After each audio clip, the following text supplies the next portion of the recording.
వచ్చిన మీ అందరికీ మన ప్రభువును ప్రియ రక్షకుడైన యేసుక్రీస్తు నామమున మీ అందరికీ వందనాలండి. అందరికీ వందనాలు. దేవునికి స్తోత్రం కలుగును గాక. హల్లెలూయా. ఒకసారి నమ్ముదాం. దేవునికి స్తోత్రం. రెండు చేతులు ఎత్తి ఒకసారి అటు ఇటు ఊపుతూ దేవుని స్తుతిద్దాం. అందరం నవ్వుతూ దేవుని స్తుతిద్దాం. స్తోత్రం చెప్తాం అందరం. హల్లెలూయా, హల్లెలూయా, హల్లెలూయా. దేని వ్యక్త దానికి దేవునికి స్తోత్రం. ఆమేన్. కనుక దేవునికి సన్నిధానమున కూడి వచ్చిన మీ అందరికీ యేసుక్రీస్తు నామమున మీ అందరికీ వందనాలు. ఈ ప్రత్యేకమైనటువంటి సమయమందున దేవుని యొక్క వాక్యాన్ని మనం విందాం. కొంత సమయం వాక్యం విందాం. ఆ తర్వాత ప్రభు బలం ఉంటుంది. ఆ తర్వాత పుట్టినరోజు కార్యక్రమం ఉంటుంది. దయచేసి ఆ విషయాన్ని మీరు గుర్తుంచుకోండి. ఈ రోజున మరి మా పెద్ద బాబు కుమారుడు జాన్ వెస్లీ మరి జన్మించి 19 సంవత్సరాలు పూర్తయి ఈ రోజున 20వ సంవత్సరం. Praise the Lord. సంతోషం లేనట్టుంది మీకు. హల్లెలూయా. మీ పిల్లలు పుట్టినరోజు చేస్తారో లేదో తెలియదు, కానీ నేను చేయాలనుకున్నా. దేవుని స్తోత్రం. హల్లెలూయా, హల్లెలూయా. దేవుని వాక్యాన్ని మనం విందాం. ఈ రోజున ప్రత్యేకమైన వర్తమానం. ప్రభు మనతో మాట్లాడతాడు. చూద్దాం. దేవుని యొక్క వాక్యం దయచేసి చదువుదాం. ప్రకటన గ్రంథం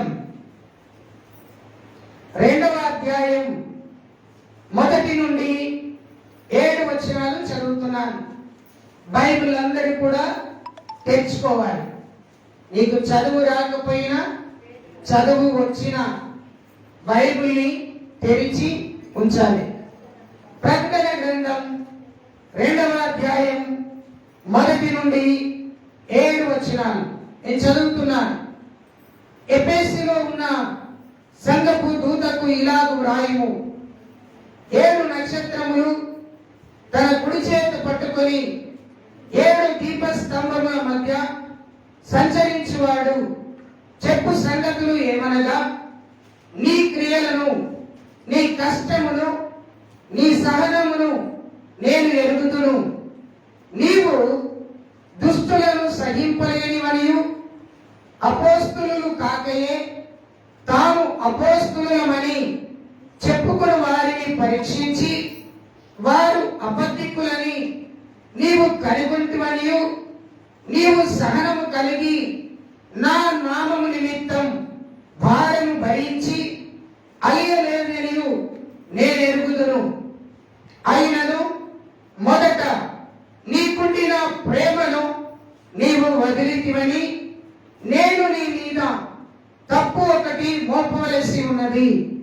నీవు ఏ స్థితిలో నుండి పడితివో అది జ్ఞాపకము చేసుకుని మారు మనసు పొంది ఆ మొదటి క్రియలను చేయుము. అట్లు చేసి నీవు మారు మనసు పొందితేనే సరి. లేని ఎడల నేను నీ ఎదుకు వచ్చి నీ దీప స్తంభమును దాని చోటు నుండి తీసివేతును. 6వ వచనం. అయితే ఈ ఒకటి నీలో ఉన్నది, నికోలాయితుల క్రియలు నీవు ద్వేషించుచున్నావు. నేను కూడా వీటిని ద్వేషించుచున్నాను.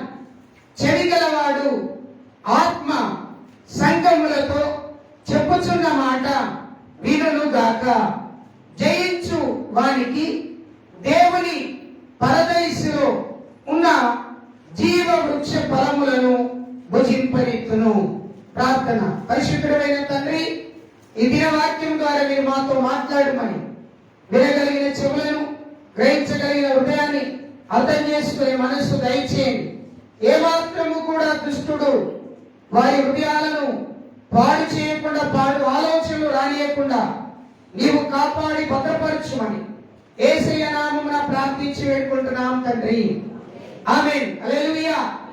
దేవుని ప్రియమైనటువంటి దైవ బిడ్డలారా, ఈ ఉదయకాల సమయంలో పరిశుద్ధ గ్రంథం నుండి వాక్యాన్ని మనం శ్రద్ధగా ఇక్కడ చదివితే, ప్రకటన గ్రంథము 1వ అధ్యాయం 1వ వచనం నుండి మరి 20వ వచనం వరకు చదివితే, ఇక్కడ దైవ భక్తుడైనటువంటి యోహాను అనేటువంటి వ్యక్తిని దేవుడు ఏర్పాటు చేసుకొని, దేవుడు ప్రత్యేకంగా యోహానును దర్శించి ఆయన పద్మాసు దీపములో ఉండగా, ఆయన ప్రార్థన చేస్తూ ఉండగా ప్రభు సన్నిధిలో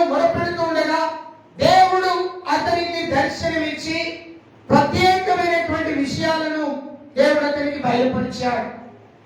ఆయనకు బయలుపరిచినటువంటి సంగతులలో 7 సంగములను గురించి, 7 దీపములను గురించి, ఏమండి 7 అద్భుతమైనటువంటి ఆ బూరలను గురించి, 7 ఆత్మలను గురించి, చాలా ప్రత్యేకమైనటువంటి విషయాలను దేవుడు యోహానుకు తెలియపరిచాడు. వింటున్నారా మీరందరూ? వినవారందరూ స్తోత్రం చెప్పండి. హల్లెలూయా. ఈ యోహాను దేవుని సన్నిధిలో ప్రార్థిస్తూ ఉండగా దేవుని యొక్క దూత అతని యొద్దకు వచ్చి అతనికి 7 సంగములను గురించి ఒక మర్మములను బయలుపరుస్తున్నాడు. 7 సంఘాలను గురించి మర్మాలను బయలుపరుస్తున్నటువంటి సందర్భం. చాలాసార్లు నీవు, నేను, మనము ప్రార్థనలు చేస్తాం. కానీ మనం ప్రార్థన చేస్తే మనము అలసిపోయటం వలన నిద్రపోయినటువంటి సందర్భాలు మనకు ఎక్కువగా ఉన్నాయి. కానీ ఈ యోహాను అలసిపోలే. దేవుడి సన్నిధిలో ప్రార్థిస్తూ ఉంటే సాక్షాత్తు దేవుడే తన దూతను తన యుద్ధకు పంపించి ఇలాగూ మాట్లాడుతున్నాడు. 7 సంఘములలో ఒక సంఘము గురించి ఈ రోజున మనం మాట్లాడుతున్నాం. బాగా వినాలి. ప్రతి సంఘములో ఉండవలసినటువంటి ఒక 7 లక్షణాలు ఉంటాయి. అందులో మొదటిది ప్రేమ. ప్రతి సంఘంలో విశ్వాసుల మధ్య ప్రేమ ఉండాలి. అంతేకాకుండా సంఘ కాపరికి, విశ్వాసులకు చక్కని దేవుని ప్రేమ కలిగి ఉండటం అనేది చాలా చాలా ప్రాముఖ్యమైనది.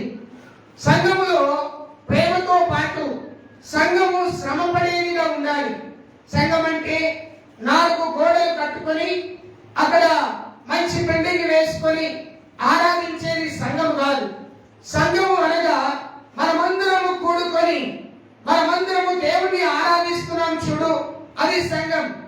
సంఘము ద్వారా వచ్చేటువంటి గొప్ప కార్యం ఏంటంటే, సంఘము ద్వారా నువ్వు నేర్చుకోవాల్సిన నీతి ఏంటిదంటే, లోకములో ఉన్న పాపము సంఘములో ఉండదు.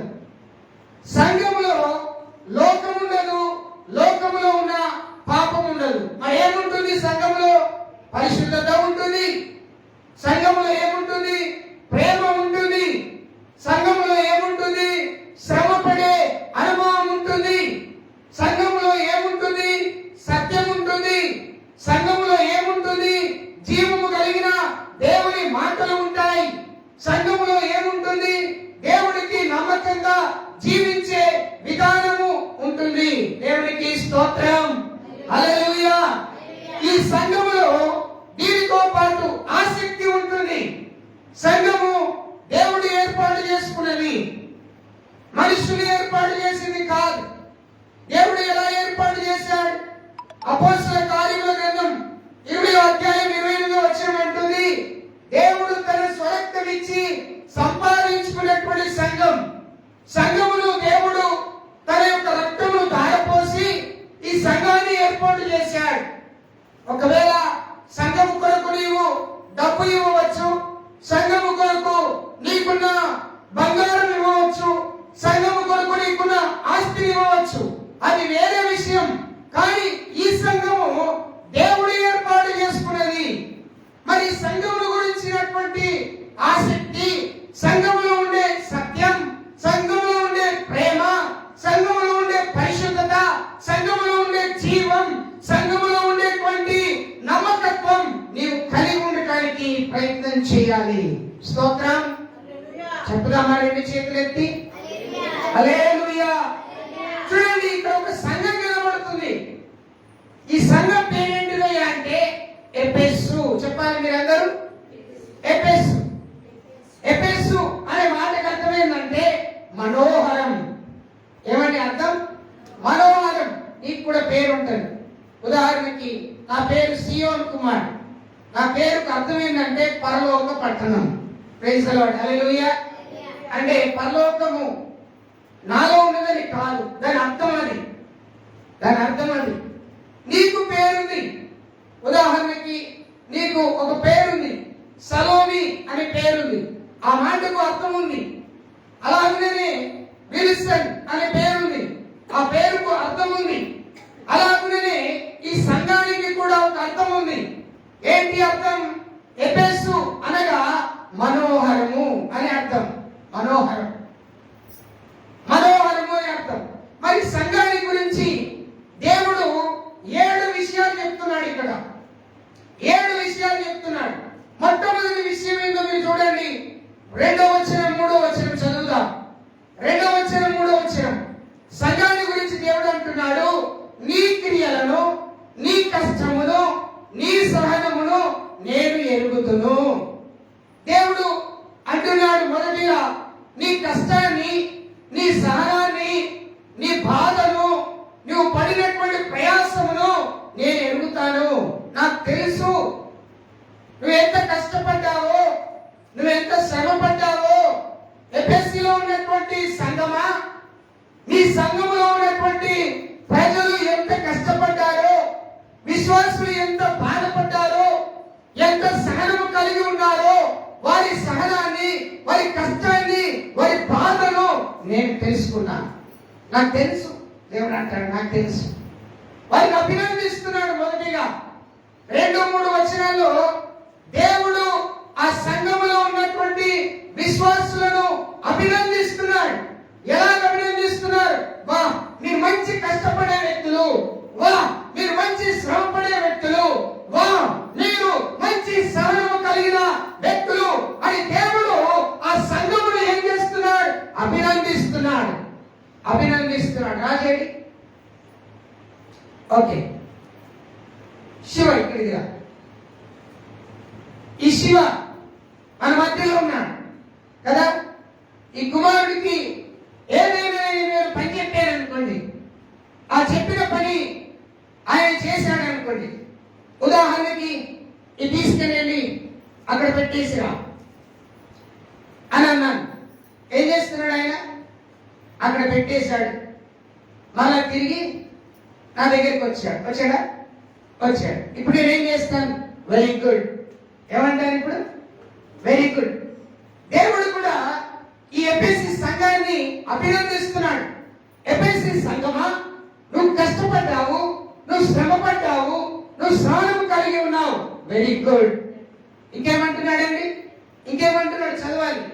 నీవు దుష్టులను సహింపలేని వాడవని నాకు తెలుసు. అంటే నీవు సాతాను సంబంధమైన వాటిని, సాతాను సంబంధమైనటువంటి కార్యములను నీవు ఓర్చుకోలేవు. అది నాకు తెలుసు. నువ్వు వెరీ గుడ్, వెరీ గుడ్. అభినందిస్తున్నాడు. నెక్స్ట్ ఏమంటున్నాడు? ఎవరైతే అబద్ధ బోధకులుగా అబద్ధ బోధ చేస్తున్నారో ఆ అబద్ధ బోధకులను కూడా నీవు సహింపలేని వాడవని నేను ఎరుగుదును. ఫస్ట్ ఏం చేస్తున్నాడు? సంఘాన్ని చూసి తల నుండి పైకి, తల నుండి కిందికి కంప్లీట్ గా చూసి సంఘం ఎంత బాగుంది, ప్రేమ కలిగి ఉంది, కష్టం కలిగి ఉంది, సహనం కలిగి ఉంది, అబద్ధ బోధకులను దూరం చేసింది, దుష్టులను దూరం చేసింది, చక్కగా ఉంటుంది అని సంఘంని చూసి దేవుడు అంటున్నాడు, వెరీ గుడ్ మై చర్చ్. దేవుడు నీ దగ్గరికి వచ్చినప్పుడు, దేవుడు నీ దగ్గరికి వచ్చినప్పుడు నిన్ను చూసి ఏమన్నా తెలుసా? నీ క్రియలను చూసి, నీ కార్యాలను చూసి, నీ పద్ధతిని చూసి, నీ లక్షణాలను చూసి, నీ ఆలోచనలను చూసి దేవుడు నిన్ను చూసి wow very good my son, my daughter అని దేవుడు నిన్ను అభినందించాడు. ఎప్పుడైనా దేవుడు నిన్ను అభినందించాడా? దేవుడు ఎప్పుడైనా అభినందించాడా? అభినందించలే. ఎందుకంటే దేవుడి కొరకు నువ్వు శ్రమలో నిలబడలే, కష్టంలో నిలబడలే, సహనముతో నిలబడలేవు కనుక నీకు అభినందన తెలియదు. కానీ ఎఫెసు సంఘానికి అభినందన తెలుసు. ఏమంటున్నాడు దేవుడు? అభినందిస్తున్నాడు. Very good. మొదటిది ఏంటి చెప్పాలి మీరందరూ? ఏంటిది? అభినందన. చెప్పండి మీరందరూ. అభినందన చేస్తున్నాడు. మెచ్చుకుంటున్నాడు. మన భాషలో చెప్పాలంటే ఏం చేస్తున్నాడు? మెచ్చుకుంటున్నాడు. రెండవది ఏం చేస్తున్నాడు చూడండి. అక్కడ రెండవది చూద్దాం ఒకసారి. మెచ్చుకున్నటువంటి ఆ ప్రభు ఏమంటున్నాడు తెలుసండి? నా అయినను చదవాలి. అయినను మొదట నీకు ఉండిన ప్రేమను నీవు వదిలితివని నేను నీ మీద తప్పు ఒకటి మోపవలసి ఉన్నది. రెండవది, మొదటనేమో మెచ్చుకున్నాడు సంఘాన్ని చూసి. ఎంత కష్టపడ్డది సంఘం, ఇది ఎంత శ్రమ పడ్డది సంఘం, ఎంత బాధపడ్డది. అక్క అన్నా సంఘాన్ని మెచ్చుకున్నాడు. రెండవది ఏం చేస్తున్నాడు? ఆయన తప్పు మోపుతున్నాడు, లోపములు చూపిస్తున్నాడు, లోపములు చూపిస్తున్నాడు. ఏం తప్పు చేసింది సంఘం? ఏం తప్పు చేసిందంట? అయినను మొదట ఉండిన ప్రేమను నీవు వదిలితివి. ఏం వదిలిపెట్టిందంట? ఏం వదిలిపెట్టిందంట? ప్రేమను వదిలిపెట్టిందంట. మీకు తెలుసు రాదా? ఇందులో చెప్పాలా? ఏం వదిలిపెట్టింది? ప్రేమ వదిలిపెట్టింది. ఫస్ట్ కొత్తగా ఉంచినప్పుడు అందరూ మస్తు ప్రేమతో ఉంటారు కదా కదా మస్తు. కొత్తగా పెళ్ళయింది అనుకోండి, కావాలి ఎంత ప్రేమతో ఉంటారంటే అబ్బా, వాళ్ళ మధ్యలో కనీసం దోమ కూడా పోవడానికి భయం పడుతుంది. దోమ పోవడానికి కూడా మధ్యలోనికి భయపడుతుంది. ఎవరు పోలేదు. ఆ ప్రేమ అంత ఇదిగా ఉంటుంది. కొంతకాలం అలా మెల్లగా మెల్లగా మెల్లగా మెల్లగా మెల్లగా సంవత్సరాలు గడిచిన కొద్ది ఏమైతే తెలుసా, ప్రేమ దోమలాగా మారుతుంది. ఎలా మారుతుంది? ప్రేమ దోమలాగా మారుతుంది. అలా దోమగా మారి మారి మారి మారి ఏమైతే తెలుసా, దోమ పోయి తేలులాగా మారుతుంది. అప్పుడే కుటుంబంగా ఏర్పాటు చేయబడినటువంటి దంపతులు ప్రేమతో ఉన్నప్పుడు ఎవ్వరు మాట అస్సలు ఎవ్వరు వారిలోకి రారండి. కొంతకాలం అయిన తర్వాత వాళ్ళు కొన్ని సమస్యలు వచ్చేస్తాయి. ఇంకా కొంతకాలం అయిన తర్వాత ఒకరంటే వారికే పడదు. భర్త అవునంటే భార్య కాదంటది. ఇది కుటుంబ విషయం. సంఘాన్ని గురించి దేవుడు అంటున్నాడు ఇక్కడ. ఎఫెసీ సంఘాన్ని గురించి దేవుడు ప్రత్యేకంగా చెప్తున్న మాట ఏంటో తెలుసా? ఇక్కడ ఇదిగో సంఘమా, మీరు మంచి కష్టపడ్డారు, శ్రమపడ్డారు, బాధపడ్డారు, అన్నిటిని మీరు ఓర్చుకున్నారు, అన్నిటిని మీరు తాగుకున్నారు, అన్నిటిని మీరు కలిగి ముందుకు నడుచుకున్నారు. మీరు చేసినటువంటి పనులన్నీ కూడా చాలా మెచ్చుకోదగినవిగా ఉన్నాయి. కానీ నీ మీద నేను ఒక తప్పు ఒకటి మోపుతున్నా. ఏంటా తప్పు? మొదట ఉండిన ప్రేమ నీకు లేదు. మొదట ఉండిన ప్రేమ నీకు లేదు. ఈ రోజుల్లో క్రైస్తవులు అనబడినటువంటి వారు, క్రీస్తు బిడ్డలుగా పిలువబడుతున్నటువంటి వారు చాలా మంది మొదట చేసిన ప్రార్థన ఇప్పుడు లేదు. చాలా మందికి మొదట ఉన్న విశ్వాసం ఇప్పుడు లేదు. చాలా మందికి మొదట కన్నీరు కార్చిన అనుభవం ఇప్పుడు లేదు. ఎందుకు? ఆశీర్వదించబడ్డాం, దీవించబడ్డాం, దేవుడు మమ్మల్ని హెచ్చించాడు, ఇంకా మాకేమీ కొదవలేదు, మాకేమీ అక్కర్లేదు, దేవుడితో మాకేం పని, దేవుడికి ప్రార్థన చేయవలసిన అవసరం మాకేంటి అని అనుకొని జీవిస్తున్న వారు ఉన్నారు. అందుకే దేవుడు అంటున్నాడు, నీ మీద దేవుడు తప్పు మోపకం ఉంది, ఈ తప్పు నువ్వు తెలుసుకోవాలి. చాలాసార్లు మనం ఏం చేస్తాం? ప్రకృతిని చూపిస్తూ ఉంటాం. బైబిల్ ఏమంటుంది తెలుసా? నీ కంటిలోనున్నా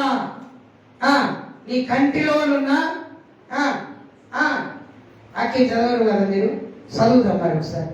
మత్తయి సువార్తలోనికి రండి ఒకసారి. మత్తయి సువార్తలోనికి రండి, 7వ అధ్యాయంలోనికి రండి, 3వ వచనం చదవండి ఒకసారి. నీ కంటిలోనున్న దూలమును ఎంచక నీ సహోదరుని కంటిలోనున్న నలుసును ఎంచుట ఎలా? నీలో పెద్ద తప్పు ఉండని, నీలో పెద్ద పాపం ఉండని, నీవు దేవుడికి విరోధమైన ఆలోచన కలిగి ఉంటావు.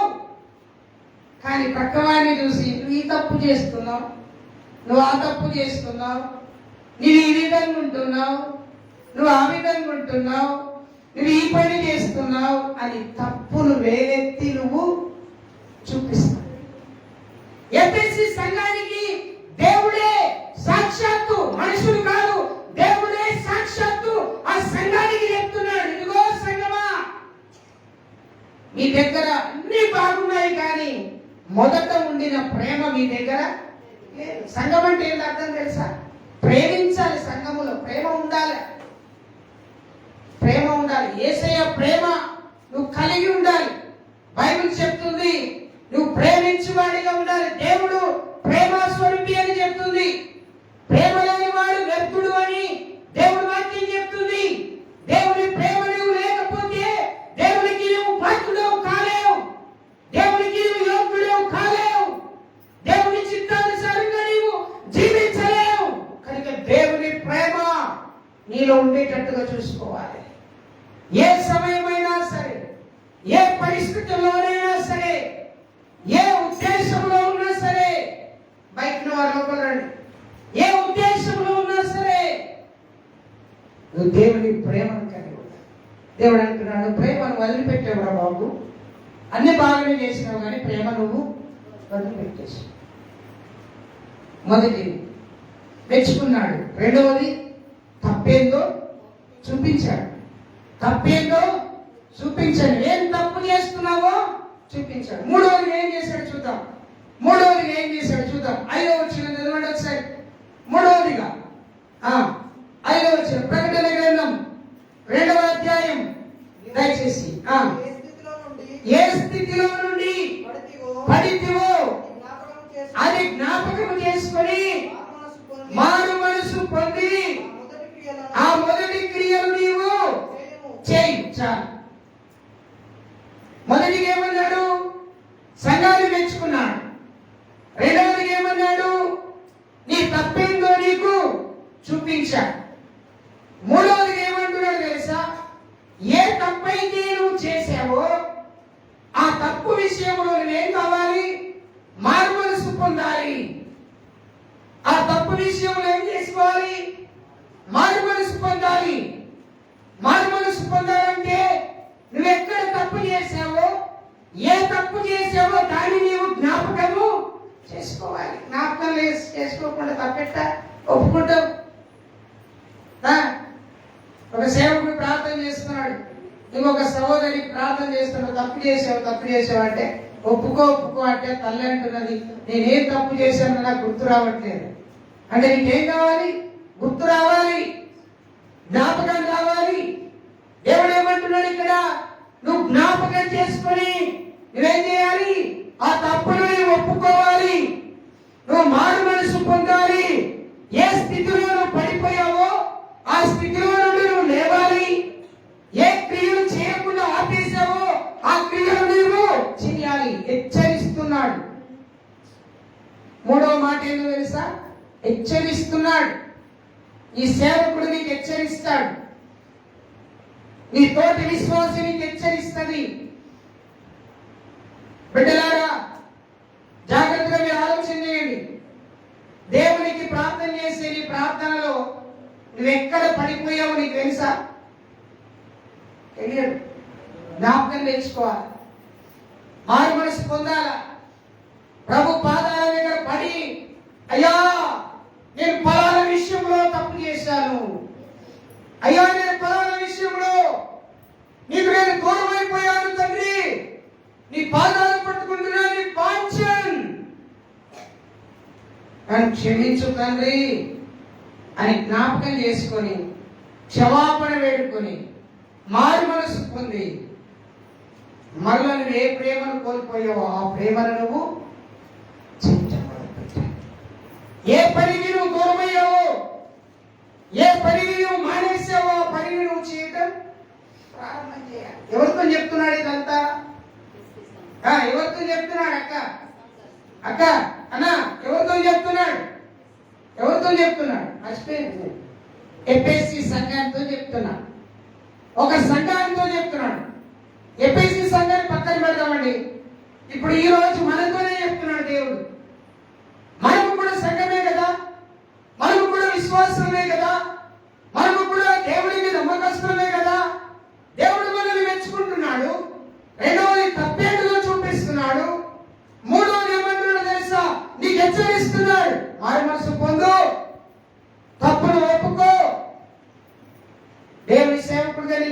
మాట ఏంటో తెలుసా? నువ్వు ఎక్కడ పడిపోయావు నువ్వు దాన్ని గుర్తు చేసుకోవాలి. ఎక్కడ పడిపోతున్నావు? చాలా మంది పడిపోతున్న సమయాన్ని, స్థితిని వారు గుర్తు చేసుకోరు. దేవుని ఆరాధనకు రాకుండా, దేవుని సన్నిధికి రాకుండా, దేవుని సహవాసంలో ఉండకుండా ఒకవేళ ఉంటే నువ్వు పడిపోతున్నట్టే కదా. పరిస్థితులు నీకేమైనా కావచ్చు. యోబు జీవితంలో 10 మంది బిడ్డలను పోగొట్టుకున్నాడు, దేవుని విడవలే. యోబు జీవితంలో 10 మంది కుమారులను కుమార్తెలను పోగొట్టుకున్నాడు, దేవుని ఆరాధన మరవలే. నువ్వు మరుస్తున్నావంటే యోబు కంటే గొప్పవాడివి, గొప్పదానవు కాదు కదా. అంటే నువ్వు ఏ స్థితిలో పడిపోతున్నావు? ఎవరో చెప్పిన మాటలు విని ఆ మాటను వెంబడించి అందులో పడిపోతావు. అక్కడికి వెళ్దామంటే అక్కడికి వెళ్తావు, ఇక్కడికి వెళ్దామంటే ఇక్కడికి వెళ్తావు, అది చేయమంటే అది చేస్తావు, ఇది చేయమంటే ఇది చేస్తావు, పడిపోతున్నావు. జాగ్రత్తగా. పరిశుద్ధాత్మ దేవుడు ఈ రోజున మనందరితో మాట్లాడుతున్నాడు, హెచ్చరిస్తున్నాడు. ఈ రోజున మారు మనసు పొందు. నీ మాటల్లో మారు మనసు, నీ ఆలోచనలో మారు మనసు, నీ తలంపులో మారు మనసు, నీ ఉద్దేశంలో మారు మనసు, నీ నడకలో పడకలో పవిత్రతలో మారు మనసు పొందాలి. ఎంచుకున్నాడు సంఘాన్ని. తప్పు చెప్పాడు, మీరు తప్పుందన్నాడు, ఒప్పుకోవాలి అని అన్నాడు, హెచ్చరిస్తున్నాడు. తర్వాత ఏమంటున్నాడు చూద్దాం.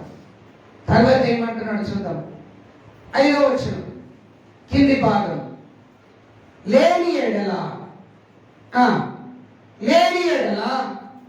నేను నీ యొద్దకు వచ్చి నీ దీప స్తంభమును దాని చోట నుండి తీసివేస్తా. వార్నింగ్ ఇస్తున్నాడు దేవుడు. ఏమంటున్నాడు? మొదట ఏమన్నాడు? మెచ్చుకున్నాడు. రెండవది ఏమన్నాడు? తప్పేమున్నదో చెప్పాడు, చూపించాడు. మూడవది ఏమంటున్నాడు? నువ్వు తప్పులు ఒప్పుకోవాలి, మారు మనసు పొందాలి. బిడ్డ, నువ్వు మారు మనసు పొందాలి. ఎక్కడ పడిపోయినావో అక్కడి నుండి నువ్వు లేవాలి అని దేవుడు చెప్పాడు. నాలుగోది ఏమంటున్నాడు తెలుసా? వార్నింగ్. నా మాటలు చెప్పాలంటే తీర్పు, జడ్జిమెంట్ ఇస్తున్నాడు దేవుడు. ఏమని ఇస్తున్నాడు తెలుసా? ఒకవేళ తప్పును నీవు ఒప్పుకోకపోయినట్లయితే, ఆ పాపమును నీవు ఒప్పుకోకపోయినట్లయితే, ఆ బలహీనతను నీవు ఒప్పుకోకపోయినట్లయితే నేను నీ యొద్దకు వస్తా. నేను నీ యొద్దకు వచ్చి నీ దీపమును నీ యొద్ద నుండి తీసేస్తా. ఎంత కఠినమైన మాట అన్నా, ఎంత కఠినమైన మాట. ఒప్పుకోవాలి. ఒప్పుకోకపోతే కూడా ఏం చేస్తాడో కూడా దేవుడు చెప్తున్నాడు ఇక్కడ. ఆయన యొద్దకు వచ్చాక, ఆయన యొద్దకు వచ్చి ఆయన దీపమును, దీపం అంటే వెలిగించేది కదా. యేసయ్య ఏమన్నాడు? మీరు లోకమునకు చీకటై ఉన్నారు అన్నారా? ఏమన్నాడు? మరి చెప్పండి, మీరు గట్టిగా చెప్పండి ఒకసారి. ఏమన్నాడు? మీరు లోకమునకు చీకటై ఉన్నాడు అన్నాడు దేవుడు. అన్నాడు. ఏమన్నాడు? వెలుగై ఉన్నారని అన్నాడు కదా. అంటే వెలుగు ఏం చేస్తుంది? ప్రకాశిస్తుంది కదా. కీర్తనకారుడు ఏమన్నాడు? నీ వాక్యము నా పాదములకు దీపం అన్నాడు కదా. చూడండి ఎంత మంచి మాటలు. నీ వాక్యము నా హృదయములో ఉంచుకొని నిన్ను పాపము చేయకుండా అని అన్నాడు. అంటే వెలుగు, ఆ దీపము వెలుగునిస్తుంది, వెలుగు ప్రకాశిస్తుంది. భక్తుడైన దానియేలు ఏమంటాడు? ఆకాశ మండలంలోని జ్యోతులను పోలిన వారై మీరు ఉన్నారని అన్నాడు. జ్యోతి ఏం చేస్తుంది? వెలిగిస్తుంది. చక్కని మాటలు ఇవి మీకు దొరకకపోవచ్చు, చక్కగా మీరు వినాలి. దేవుడు ఏమంటున్నాడు? నేను మీ దగ్గరికి వచ్చి నీ దీపమును తీసేస్తాను. ఎందుకు తీసేస్తాను? ఒప్పుకోకపోతే, మారు మనసు పొందకపోతే, పాపక్షమాపణ చేసుకోకపోతే, నువ్వు పవిత్ర పంచబడకపోతే సేమ్ క్వశ్చన్ దేవుడు ఈరోజు నీతో మాట్లాడుతున్నాడు. నీ పాపమును ఒప్పుకోకపోతే, నీ తప్పును ఒప్పుకోకపోతే, నీ అపవిత్రతను ఒప్పుకోకపోతే, నువ్వెక్కడ పడిపోయావో దానిని గుర్తు చేసుకొని జ్ఞాపకం చేసుకొని మారు మనసు పొందకపోతే దేవుడు నీ దీపమును నీ దగ్గరకు వచ్చి తీసేస్తాడు. దీపం ఎవరైనా తీసేసుకోవాలనుకుంటారా, ఉంచుకోవాలనుకుంటారా? ఏమయ్యా అన్నలు అక్కలు, ఉంచుకోవాలనుకుంటారా తీసేసుకోవాలనుకుంటారా? ఉంచుకోవాలనుకుంటారు. ఉంచుకోవాలనుకున్న వాళ్ళు మనం రోజు ఏమంటాం? మన పిల్లలు అల్లరి చేస్తే, మన భర్త మన భార్య ఒకవేళ చెప్పిన మాట వినకపోతే ఏమంటాం? వీడి దీపము ఆరిపోనే అంటాం. ఏమంటాం? వీడి దీపం ఆరిపోనే అంటాం. దీపం వెలిగించుకోవలసిన మనం ఆరిపో చేసుకుంటాం. 10 మంది కన్యకలు ఏం చేశారు? పెళ్లి కుమారుని ఎదుర్కోవడానికి వారి దీప స్తంభములను దివిటీలను చేత పట్టుకొని వెళ్ళారు. 5 బుద్ధి లేని వారు, 5 బుద్ధి కలిగిన వారు నూనెలు తీసుకుని వెళ్ళారు. బుద్ధి లేని వారు మాకేం పర్వాలేదులే, ఈ నూనె మా కాడ దాకా సప్లై అవుతుంది అని అనుకున్నారు. కానీ పెళ్లి కుమారుడు వచ్చేది లేట్ అయింది. మీరు కూడా ఆలోచించండి, పెళ్లి కుమారుడు వచ్చేది లేట్ అయింది. దీపంలో ఉన్న నూనె అయిపోయింది. దీపం ఏమైంది? ఆరిపోయింది. వెలిగించాలంటే ఏం కావాలి? నూనె కావాలి. నూనె కావాలంటే వీరి దగ్గర లేదు. 5 తెచ్చుకున్నారు, వారు పోసుకున్నారు, వెలిగించుకున్నారు. ఈ 5 వెళ్ళి అడుగుతున్నారు, అయ్యా అమ్మా మాకు కొంచెం నూనె పోయి అంటే, మీరు లోపలికి వెళ్ళి ఊరిలోనికి వెళ్ళి మరలా వెళ్ళి తెచ్చుకోండి, మేము మాత్రమే మేము మీకు ఇస్తే మీరు వెళ్ళరు, మేము కూడా వెళ్ళం. మీరు పెళ్లి కుమారుని ఎదుర్కోరు, మేము కూడా ఎదుర్కోము.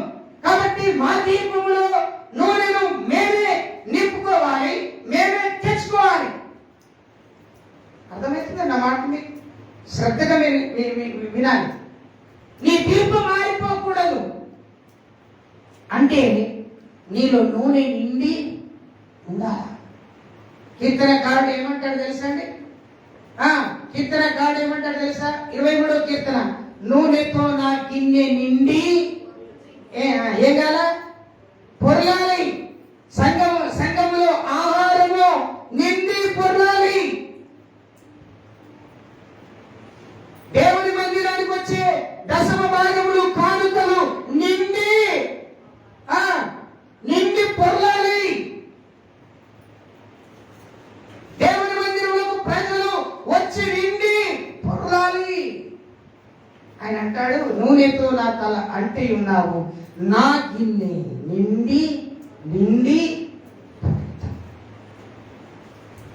ఎఫెసీ సంఘానికి దేవుడు అంటున్నాడు, నీ దీపం తీసేస్తా. ఎందుకు? నువ్వు మారు మనసు పొందకపోతే. మీ అమ్మ కూడా అప్పుడప్పుడు చెప్తుంది కదా, చెప్పినట్టు తింటేనే అన్నం పెడతానంటది కదా, అంటదా? అంటదా? Very good, ఒప్పుకుంటున్నాడు. ఎన్నిసార్లు నువ్వు వినలేదు? చాలా సార్లు వినలేదు కదా, విన్నావా? చాలా సార్లు వినలేదు. చాలా సార్లు నీకు అన్నం కూడా పెట్టకుండా ఆపేసింది కదా.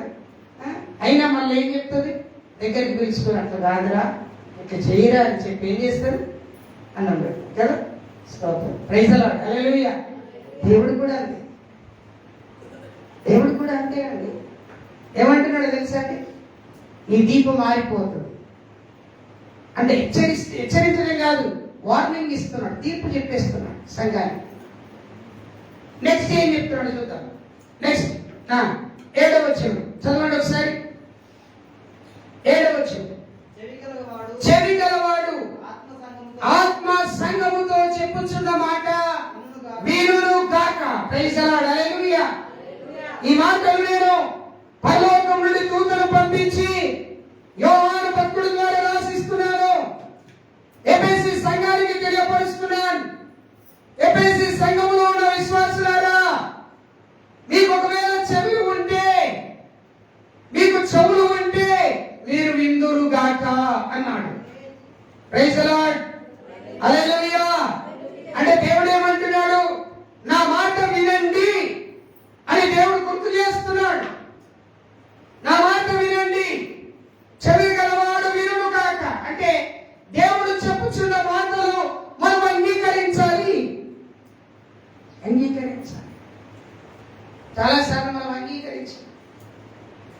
ఏం చేస్తామంటే అయ్యగారే కదా చెప్తున్నది, దేవుడి వాక్యమే కదా చెప్తున్నది, అంతేలే అనుకుంటాం.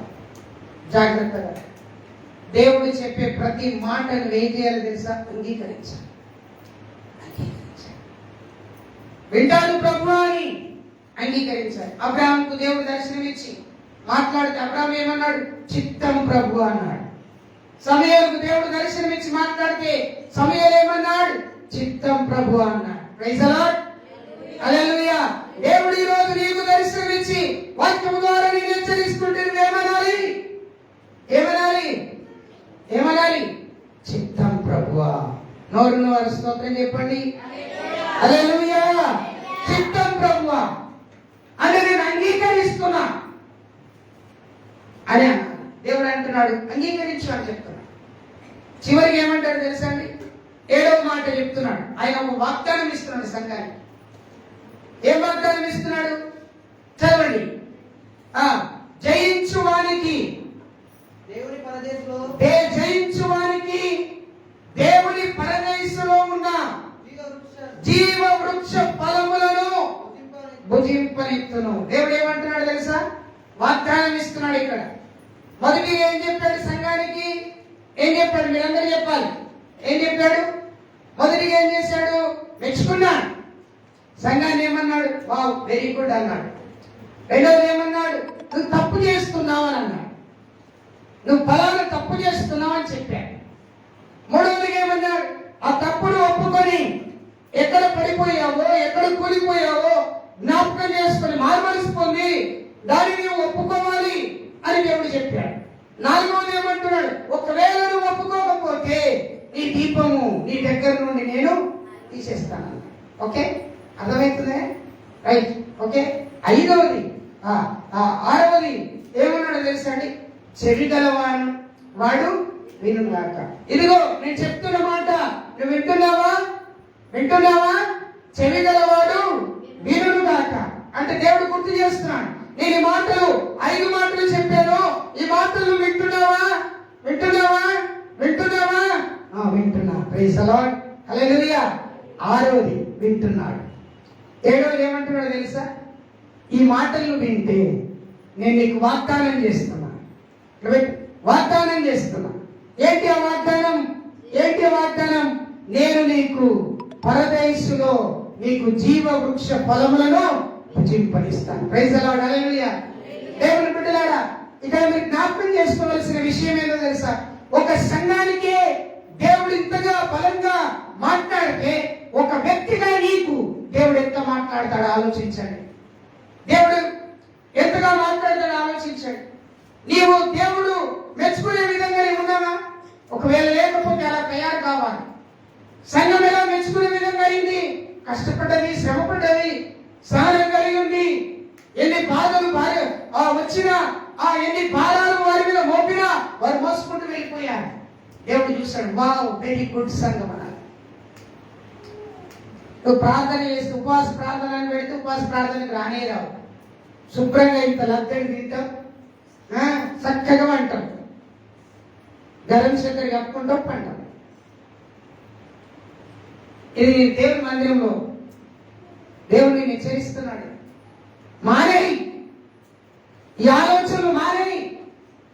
ఇది పడుకునే సమయం కాదు, తినే సమయం కాదు. లోకంలో ప్రజలు నశించిపోతున్నారు. స్వార్థ అండక నశించిపోతున్నారు ప్రజలు. వారి కొరకు ప్రాణము కలిగి దేవుని దగ్గర ప్రార్థన చేసే సమయం, కన్నీరు విడిచే సమయం, వేదనతో రోదనతో మొరపెట్టే సమయం. వాడు చేసుకోకు. దేవుడు నిన్ను హెచ్చరిస్తున్నాడు. బిడ్డ, నువ్వేమనుకున్నా పర్వాలేదు, దేవుడు నీతో నాతో మాట్లాడుతున్నాడు. స్తోత్రం, హల్లెలూయా. నువ్వెక్కడ తప్పు చేశావో, ఏం తప్పు చేశావో దేవుడు చెప్తాడు నీకు. ఉత్తగనే నీకు శ్రమ రాదండి, ఉత్తగనే నీకు శోధన రాదు. దేవుడికి ఇవ్వవలసిన సొమ్ము ఇవ్వకుండా నువ్వు తిన్నావు అనుకో, నీకేమొస్తుంది? బీమార్ వస్తుంది, బీమార్ వస్తుంది. ఒక తల్లి నాకు షారా అమ్మ అని ఒక అమ్మ ఫోన్ చేసింది. ఆమె ఎన్నో సంఘాలకు వెళ్ళిందంట. కల్వరి టెంపుల్కి వెళ్ళిందంట, కల్వరి ప్రత్యక్షత దగ్గరికి వెళ్ళిందంట, ఇంకా ఏమేమో జేఎంఎం సంస్థ దగ్గరికి వెళ్ళిందంట, జేఎన్ఎంసి చర్చ్కి వెళ్ళిందంట. ఇట్లా ఒక 10 సంఘాలు తిరిగిందంట. నెల రోజుల నుండి మంచం మీద అక్కడే పడుకుని ఉన్నది. ఆమెను పట్టుకొని వీళ్ళందరూ తిప్పుతూనే ఉన్నారు. వినాలి మీరందరూ, ఇది సజీవ సాక్ష్యం. తిప్పుతూనే ఉన్నారు వీళ్ళందరూ. అన్ని సంఘాలకు వెళ్ళారు. అక్కడ ఆ గుంపులో ఒక తల్లి ఉంటుంది, నాకు ఎప్పుడు ప్రార్థన చేయించుకుంటుంది ఆ తల్లి. ఆ తల్లి నాకు ఫోన్ చేసింది, అయ్యగారు ఫలానా శారమ్మ అనే తల్లి ఇలా ఉన్నది, నెల రోజులైంది, మాట లేదు, చూపు లేదు, నడక లేదు, పడక లేదు, నిద్ర లేదు, కాళ్ళు చేతులు పని చేయట్లేదయ్యా అని అన్నది. అయ్యా ఒక్క చిన్న ప్రార్థన చెయ్యి నువ్వు అని అంటే ఫోన్ తీసుకొని ఫోన్లో ప్రార్థన చేసి పరిశుద్ధాత్మ దేవుడు నాతో చెప్తున్నాడు, నేను ఆ బిడ్డని ఇప్పుడే బాగు చేస్తాను అంటున్నాడు. ప్రైజ్ ది లార్డ్, హల్లెలూయా. అదే మాటలు ఆ బిడ్డకి చెప్పాను. నువ్వు నమ్ముతావా? నమ్ముతానయ్యా. ప్రార్థన చేస్తున్నాను, అన్ని భాషలతో స్తుతిస్తున్నాను, పరిశుద్ధాత్మతో నింపబడిన వాడనై అద్భుతంగా దేవుని స్తుతిస్తా ఉన్నాను. దేవుని సన్నిధిలో ప్రార్థన చేస్తూనే మాట్లాడని నోరు మాట్లాడడం మొదలు పెట్టింది. Praise the Lord. చూడని ఆ తల్లి చూడడం మొదలు పెట్టింది. దమ్ము విశ్వాసముతో ఉన్న తల్లి దమ్ము ఆగిపోవడం మొదలు పెట్టింది. హల్లెలూయా. కాళ్ళు చేతులు మంటలు కలిగినటువంటి ఆ తల్లి కాళ్ళు చేతులు మంటలు ఆగిపోయినాయి. కడుపు ఉబ్బరమంతా ఒక్కసారి దిగిపోయింది. కడుపులో దడదడ భయము వణుకు వెళ్ళిపోయింది. నడవలేని వ్యక్తి మంచం మీద పడి ఉన్నది. 1 మంత్, నెల రోజులు అన్ని సంఘాలు తిప్పారు వారు. ప్రార్థన చేస్తున్నప్పుడు దేవుడు నాతో అంటున్నాడు, ఆమె లేచి నడుమని చెప్పు, నిలబెట్టుమని చెప్పు. ప్రార్థన చేస్తున్నాను, అమ్మా నువ్వు లేచి నిలబడు. అయ్యా నాకు చేత కాదు. విశ్వాసం ఉంచు, విశ్వాసం ఉంచు. లేచింది, నడిచింది, నిలబడింది, అటు ఇటు తిరిగింది. హల్లెలూయా. అటు ఇటు నడిచింది, దేవుని స్తుతిస్తున్నది. ఇది నేను అబద్ధం చెప్పట్లేదు, సత్యం చెప్తున్నాను. కాదంటే నీకు ప్రూఫ్ ఇప్పిస్తాను,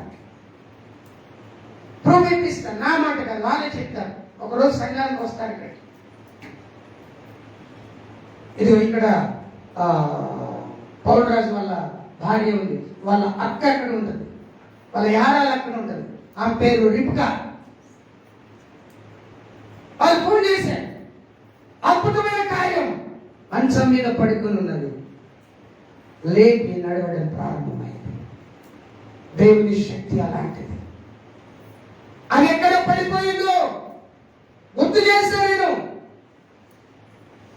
ప్రభు చెప్తున్నాడు, మనం నడిచింది, కూర్చుంది, తిన్నది. దేవునికి స్తోత్రం. ఇప్పుడు ఆరోగ్యంగా ఉన్నది. స్తోత్రం, హల్లెలూయా. ఈరోజు మీరు ఫోన్ చేసి మాట్లాడండి, ఆరోగ్యంగా ఉంది, వీడియో కాల్ చేయండి. ఆరోగ్యం అన్ని సంఘాలు తిరిగింది, అందరి దగ్గరికి వెళ్ళింది, ఎప్పుడు వల్ల కాలేదు. మరి నా వల్ల అయిందా? నా వల్ల కూడా కాలేదు. ఎవరి వల్ల అయిందో తెలుసా? యేసయ్య వల్ల. హల్లెలూయా. అదే యేసయ్య అడుగుతున్నాడు, మారు మనసు పొందు, పడిపోయిన స్థితిని గుర్తు తెచ్చుకో, ఏమి చేయలేకపోయావో అది చేయి. ఒకవేళ చేయకపోతే నీ దీపము నేను నీ యొద్దకు వచ్చి దాన్ని తీసేస్తాను. వింటున్నావా? చెవిగలవాడు వినును గాక అని దేవుడు అంటున్నాడు. నేను నీకు వాగ్దానం చేస్తున్నా. ఏంటి ఆ వాగ్దానం? పరదేశంలో నీవు తప్పకుండా నాతో కూడా ఉంటావు, జీవ వృక్ష ఫలములను నీవు తింటావు. ఈ రోజున దేవుడు నీతో వాగ్దానం చేస్తుంది. ఆయన కొరకు సిద్ధపడి ఉంటావా? మారు మనసు పొందిన నీవు, విశ్వాసంలో ఉన్నటువంటి నీవు, ఎఫెసీ సంఘానికి హెచ్చరించినట్టుగా, ఎఫెసీ సంఘాన్ని మెచ్చుకున్నట్టుగా, ఎఫెసీ సంఘం పైన తప్పు మోపినట్టుగా, ఎఫెసీ సంఘానికి అవకాశం ఇచ్చినట్టుగా, ఎఫెసీ సంఘానికి వార్నింగ్ ఇచ్చినట్టుగా, ఎఫెసీ సంఘానికి ఆహ్వానించినట్టుగా, ఎఫెసీ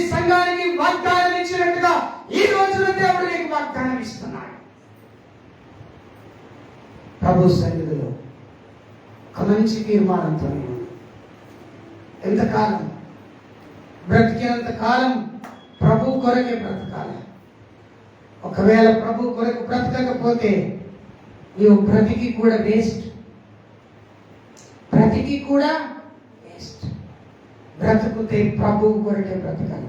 తిండి కొరకు, బట్టల కొరకు, ప్రయాణాల కొరకు, ఫంక్షన్ల కొరకు, సుఖభోగముల కొరకు కాదు.